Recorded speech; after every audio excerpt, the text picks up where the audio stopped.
He goes, I feel sick. And you were like, is it weird if this is turning me on?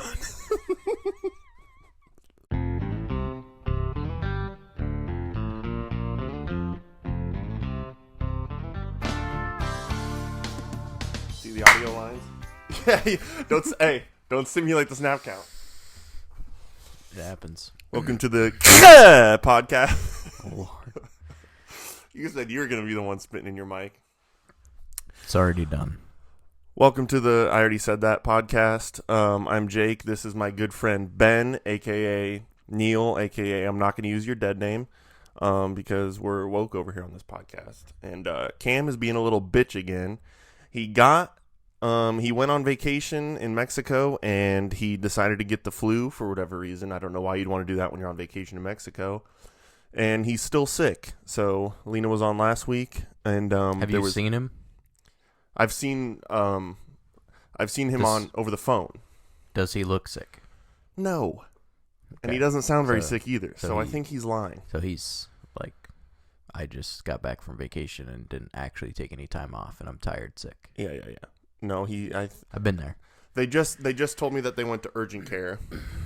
For what? For the flu? Well, or not flu. I don't think he has the flu. He has a fever. Different F word among my many favorite F words. Careful. So you're gonna okay. So the beer menu tonight is this your favorite cocktail? Would you say?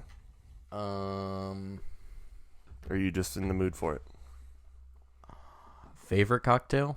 Probably not favorite cocktail. I do a ton. I thought you were gonna make it for me. I thought you were usually the guest. If I didn't have this katana, I'm done. If I didn't have this katana here in front of me, I would do it for you. But as you can see, my arms are a little shorter than everyone else's. See, Joe Rogan wouldn't have stuttered like that. You were saying he would not have. You were saying before this that you felt like Joe Rogan. 2 shots of vodka. There, I'll do that for you. Thank you. That looks pretty tasty. I haven't had a Red Bull vodka in a while. Well, here we go. So, I wanted to. You are not a grass daddy, but you are a daddy. So I guess I am. I guess you are allowed on here. Are you good? Yeah, I was sitting at the top pretty hard in there. Looking a little strong. Backing up on you, Gibby. So I was gonna ask you as you were coming up, how did my lawn look? And I want you to answer truthfully, but I do have a gun pointed at you underneath the table. Okay. So, your lawn looks better than mine. The sprinklers sitting on top of the yard is definitely a look. it's sitting on top of my drink too. But the green is there. I've been watering twice a day for like the last month, about 10 minutes a section. Okay. And it's dead in spots. Oh, so I was gonna ask you because you're not in a duplex. It is a duplex. I have neighbors. It is a duplex. I can knock on the wall and someone will hear me on the other side. I was gonna ask you if you have like your own irrigation clock. You do, because some places have like a HOA.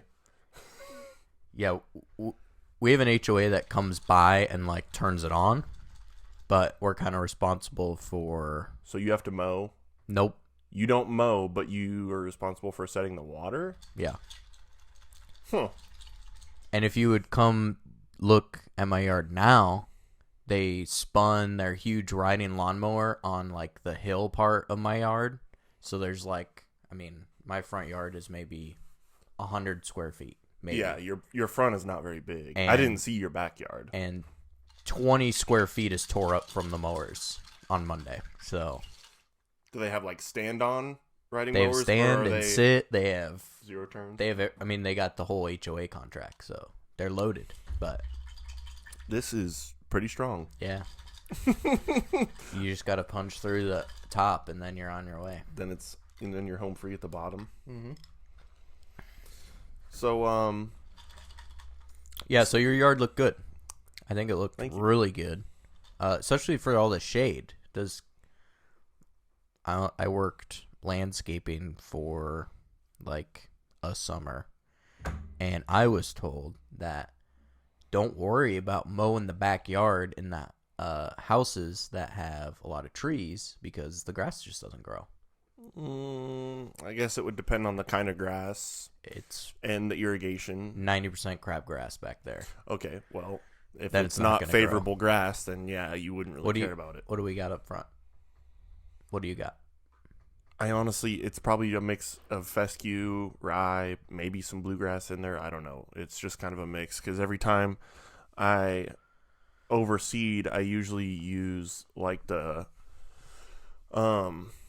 sun and shade mix, which is it's Scott's sun and shade mix, and it's like a mixture of like fescue and ryegrass. And your boss isn't watching right now. Are you taking that from work or? No, I'm buying it at the store. Because if there was one thing that I would take from work that they would notice, it would be grass seed. Really? Yeah. I mean, that surprises me. I would think you guys buy it by the pallet. Well, the grass seed that I would be able to easily steal isn't worth anything. I wouldn't want in my lawn. Fair enough. So, got it. Like what's on our greens, tees, and fairways is bent grass. And the seeds are minuscule, and it's like dust. You could spread it with a salt shaker.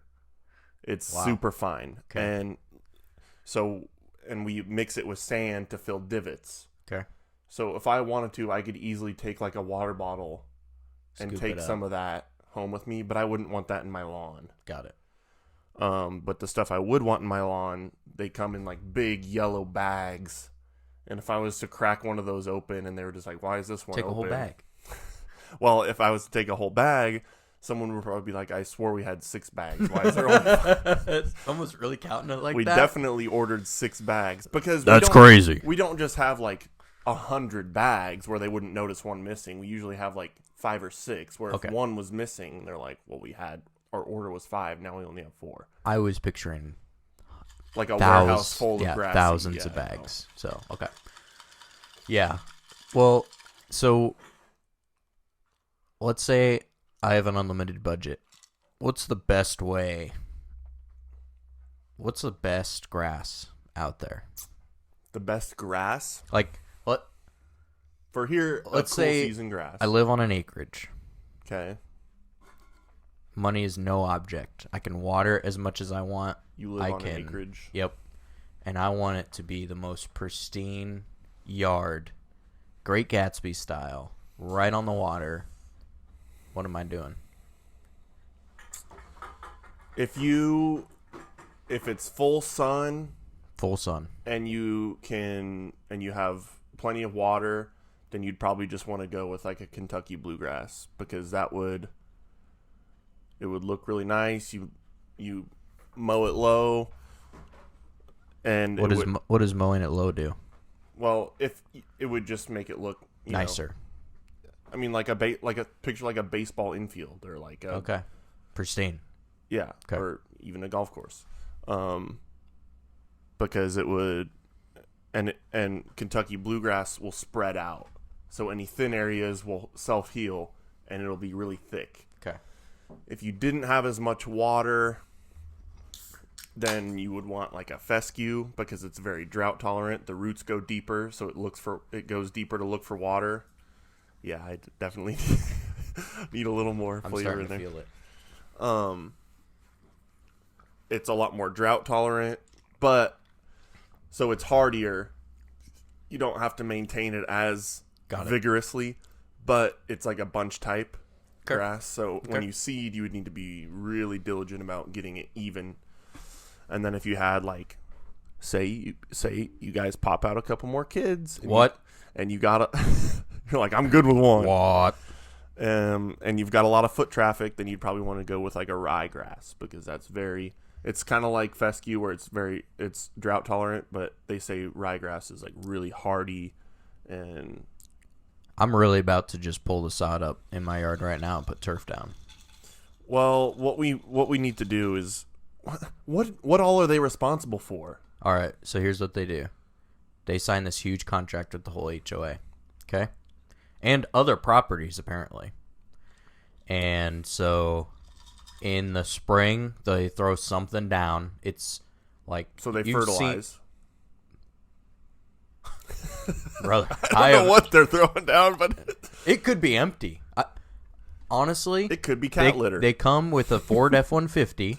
Okay. They roll this riding fertilizer off. This is the most we've talked about grass on this podcast. And Cam is the other one that works on a golf course with me. Well, I have a bone to pick with grass, so okay, this is the spot. This is the place to take it up. Yeah. So they unload this thing, this fertilizer. Your voice is cracking like bad. A motherfucker. It's bad. How can you have a kid when your balls just dropped? You'd be surprised. You got though. Just ignore him. All right, I'm trying to. Anyways, so then he drives, but it's not like back and forth through the yard. It's one pass. So he's either throwing it really thin or maybe not throwing anything at all, which is... So it's a riding spreader. Yep. Okay, yeah. Well, that's in the spring. One of those. We have one of those. They have a pretty decent throw. In your front yard, from what I saw of it, he could probably easily get it in one pass. Okay. And you can always up the spreader setting to just throw more. So there's that. Then in the How big is your backyard? 200 square feet. So your backyard's tiny also. It is also tiny. So they mow all summer. They come on Mondays. They spend the whole day at our HOA mowing. Mm-hmm. And when it's really dry, they just keep lowering the deck down so they can see where they mowed. So like in the middle of July, my grass was like half an inch tall. Oh my God. And they smoked it. And that's why I have all that clover and crab and everything, because I couldn't water enough because they just butchered it. They scalped it down. And then so if you want in on the gossip, the HOA ended up firing these people, and they got a 90-day notice, and now they're like, it's worse now. Like, so is no one maintaining it? They are, but it's horrible. It's like they're not doing people's yards. They're like turning really hard in their huge equipment, ripping people's yards up. Yeah. They're going way too fast. So, and I don't think any of those... When do they mow? In the morning? Monday morning. Monday morning. And most people water Monday morning, Sunday night. Yeah. So, it's wet, and they're... Just tearing it up. And there's no way I will bet my life that they've never sharpened those mower blades. Oh. And I know that's rule number 1. Yeah. Do you know why you want your blade sharp exactly? The vacuum. Not necessarily. All right. So I don't know then. I just got a text from Bailey about Cam. He's getting on a steroid and an antibiotic. Come on, Cammy. Stairway to heaven. Come on. Good He's going to be you. pumping iron. Is it the same kind of steroid? Is it a different kind of steroid? Or is it the same thing but lower dose? Wow. I don't know. I don't know I either. would think it's the same. I don't know either. Anyways, if you have a dull mower blade, it's just going to like, picture it like cutting versus ripping. It's obviously going to cut the grass off when it's a blade that's spinning really fast. But if it's not a clean cut, and you'll see the end is kind of like frayed, like a string that's frayed, versus if it's sharp and it's a clean cut, it's healthier for the grass, because if it's frayed like that, then it starts drying out, right? That tip. Yeah, I mean it's gonna make your lawn look a little like more yellowy, and also it's more susceptible to disease. Ooh. So, right, if you're watering too much when it's really hot out, you could get some turf disease in there. Yeah, I'm definitely in the disease phase of my yard. Really? I'm soaking it. I'm soaking it. Well, it's been cold recently, so you're probably good. But I'm good. If they don't spray, do they spray for weeds? No. Well, they'll come. So as we were talking about before, they do the fertilizer, they mow during the summer. Then in the middle of summer, they do the same thing they did in the spring. And then in the winter, they aerate and I was going to say, do they aerate? Yeah. Yeah, then they actually, I see stuff on my driveway and on my sidewalk, seed and fertilizer maybe, when they do that. And obviously in the fall. And the plugs. I was going to say, so did they already do it? No, I don't think they're going to. And they're in charge of blowing out our sprinklers. So that's not going to happen. If that doesn't happen, then you're in for it. That's not going to happen. Well, and I hate to break it to you. They're not going to everyone's in for it because it's all one big connected system. Yeah. It's bad. It's really bad. So I appreciate a good yard when I see it because I don't have it. And I might not ever have it there. And I'm happy with that. Well, I will see to it that you have a premium. I mean, it's fucking 500 square feet. Jesus Christ. I could easily maintain 300. 300 square feet. So, enough grass talk because not to be sexist or anything, but all our female listeners are like, Jesus Christ, where's the funny stories? Get to it. So, in the spirit of you dumping more alcohol into your drink, I wanted to talk about a little bit about drinking on this episode. Okay. Because you are actually the first person I ever got drunk with. Yeah. That's wild, folks. He was actually 21 the first drink he had. Which is wild in and of itself. Was I 21? It was your birthday. It was? It was your birthday. So, okay. And how much of the story do you want to tell? As much of it as I don't care. No, like you personally, because I'll take it wherever you want me to take it. Okay. Or do you just want me to chime in? You can just chime in here and there. Okay. And I'll tell you what I kind of remember, and I'm sure you'll remember other certain details. I'm good with that. So, and I hate to say this, but part of the reason why I wanted to start drinking was out of spite for a girl, which... It's the best reason. I mean, to some it may be a stupid reason. I started because I found out Kim Possible wasn't real. Crushed me.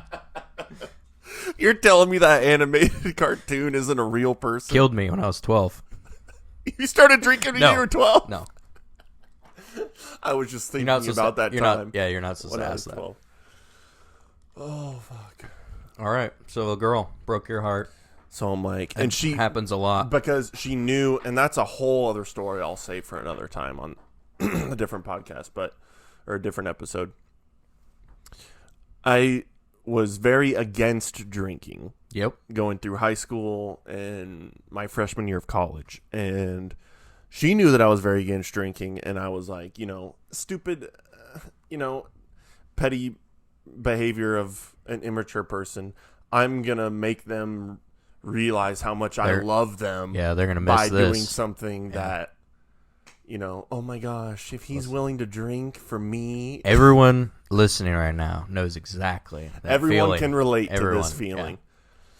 So I had this plan with you. I'm like, we're gonna go drink, and I'm gonna get drunk, and so we went to Wildwood. And so we had been here a couple times. It was a little spot. We had a little. I know a spot kind of situation, and it was a spot, a shitty campground out in Nebraska. Yeah. So he'd been here a couple times. Off the beaten path. It's pretty secluded over there. And get away with a lot. So you brought the tent, and the booze. You filled a cooler. Yeah. Full of shit, and I actually still on my notes. I'm pretty sure you have the list of what you wanted. I kept a record of everything that I drank. Oh yeah, because you started fading, you're like, I'm gonna count my drinks. I was like, I've drank this and this and this and this and this. I think it's it's the very first note. 2017. I loved her so much. 5 mics, 2 Henry's hard sodas, 1 Bud Light Lime, 1 Corona, 3 Red's Apple Ales, and 1 Bud Light. If you're doing the math at home, 14. Go ahead and shoot me a text on what number that is. 5, 7, 8, 9, 10, 11, 12, 13. 13 drinks. 13 drinks. In about 5 hours because you were passed out at like 11 p.m. You did not hit midnight. So we were... You passed out. Jesus Christ. You passed out in your chair. Do you remember that? No, I did not. You did. You were sound asleep. I was like, do you want to go in the tent, buddy? And You're lying. There's no way. Let's get there. Let's get there. All right. So we went to the lake. I'm pretty sure. I don't know if I should be naming names or not. Do first names so I can follow along. Okay. So we were at the lake part, the swimming area first. Was this at Branched Oak? Yes. Did we go from Branched Oak and then to Wildwood? Yes. So we were at the swimming area at Branched Oak. And Harry was with us, I'm pretty sure. Had a few mics there. I'm pretty sure that's when we were watching videos of OG Mudbone in the parking lot. I forgot about that. Yeah. And Harry was like, he goes, I feel sick. And you were like, is it weird if this is turning me on? I'll let you Google search that. And find out for your own what we're talking about. But then we ended up camping. I don't know if this is the same night as the Taser or not. No. I don't think it was, because we've been there a couple times to camp. Yeah, we that was the spot. That was the spot. Yeah. Which is where we were when I drank. We were at the spot. Yeah. There was maybe one. It's not like it's a secret. I mean, there's a fire ring there. Not anymore. I was just out there. We need to go back there. That'd be We sweet can't. to revisit it. We can't. They have it closed off. Like that spot? Like that section? Whole east side of the lake. Can't get on it. I thought it was the west side. Mm-mm. I have was no south. idea. It was southeast. West would have been over by the reeds. Either way. Not a good camping spot. So I just remember sitting at this fire, pounding these drinks, and Yeah, it was an 80 quart cooler full of booze. there was two of us. And you bought like 12 packs of assorted different things. Anything I get my hands on. I was excited for you. You're like, you're going to want to try this and this and this. And I was just drinking like a fish. Yep. And I do remember at one point going, why does my head feel so heavy? Yeah. And this is when I was starting That was one in. No, it was not. That was a joke. Okay. I thought you had to stop getting so offensive. You're making me nervous. I'm a very defensive person. I can tell. I do remember it taking a few to feel a little bit of a buzz. Yeah, and I wonder why that is. I think maybe it's because you're also at that time the same size you are now. Plus, you were still playing football at that point, weren't you? Were you not? No, you were not. Maybe you were at least working out though. So yeah, I definitely wasn't the same size, as in clean, probably at least 50 pounds lighter than I am now. Clean liver. That always yeah. helps. I was gonna say my liver was not blackened at all. It went through that first two and was like, all right, what's next? Yeah, and you're it like, just here's burned 8 like, more. It burned it like it was nothing. It burned it like it was. Yeah, so you were I would say you were probably 4 down, 4 guzzled before you're like, my head just feels heavy. So. And I remember at one point I got up and I went to go get another thing out of the cooler and I opened it, and when I leaned over to reach in, I kind of stumbled a little bit, and I'm like, this is a new experience for me. I haven't felt this before. Yeah. The old motor skills are kind of checking out a little bit. Yeah. I did not pass out in my chair. You did, and it was well before midnight. I think for some reason, I don't know why I remember that. We went in the tent and we watched Forrest Gump on your iPad. When I got you up, oh my God, you're like, no, I just needed to relax, and I was like, okay, you're good. And then you're like, what do we do now? I was like, well, we could watch a movie or something. So okay, maybe I mean that. And then that very well could have happened. And then we watched Forrest Gump, the whole thing. We both were up for that whole movie. I don't remember the whole movie. Yeah, because it finished, and then we're both like, well, I guess we should go to bed or something. No. That's when you called in sick to work. No, I called in the morning. Oh. Because I was supposed to be there at 3 a.m., and that was pretty much when we went to bed. This is when I worked at Krispy Kreme. And do you want to shout out anyone? Just kidding. I know you hated that. No. Yeah, so I was the morning guy, so I would get there at 3 and I'd make all the fresh donuts. So I was supposed to be there at 3. You were many people's hero. Yeah. Well, that was the problem. Was I was making like 11.50 and I was the man. Like You were the guy. I was doing more than GM and managers combined. And if I recall, there was a certain redneck family that you were like Jesus Christ himself to them, because you told me there was like a white, or might not redneck, but just like a white trash family, and you said there was like a mom, dad, and kid, and they each got Cody. Yeah, they each got a dozen glazed per person for themselves.